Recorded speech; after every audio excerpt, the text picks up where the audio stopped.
you can do is not to allow the fear to rise up into your mind and control your thought processes. Because then that would be a normal thing when you are identified. The emotion that's there rises into your mind, and then it causes you to think thoughts that correspond to the emotion, fearful thoughts in this case. And then you would get a vicious circle building up between the emotion of fear, the thoughts you think, which are fearful thoughts, which give more energy to the emotion. So the more fearful thoughts you think, the more it perpetuates the fear that you feel. So to sever the link between the emotion that you feel and your thought processes, what you do is, and this is not pleasant, but it's possible, you place your attention on the emotion, you feel it. It's unpleasant, but it's not going to kill you.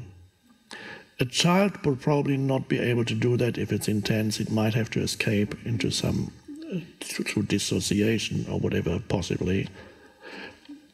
But an adult, fear, it's not going to kill you. It might kill you if you allow it to rise into your mind, because you might even commit suicide if you can't stand this anymore. But it will not kill you in itself.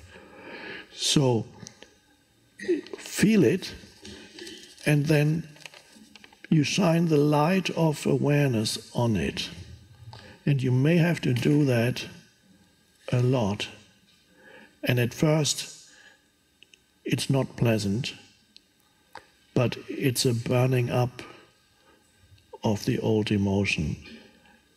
And the only way to get rid of it is to accept it as it is right now. If you want to get rid of it, you can't.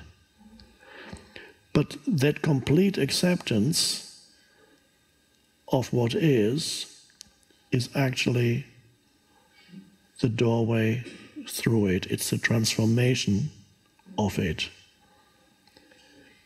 And if it's extreme, that can become your main meditation in life, and that will become your main teacher. And that will bring about your transformation.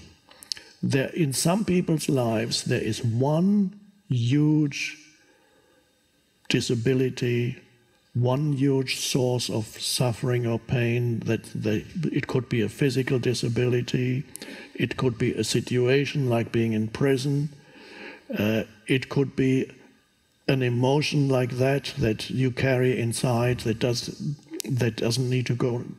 want to go away. In certain people's lives, there is one major thing that seems to color your entire life and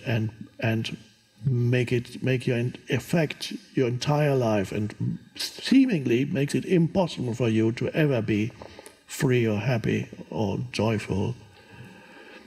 But if that one thing, if you surrender to it, allow it to be, and make it as a continuous spiritual practice, you need nothing else.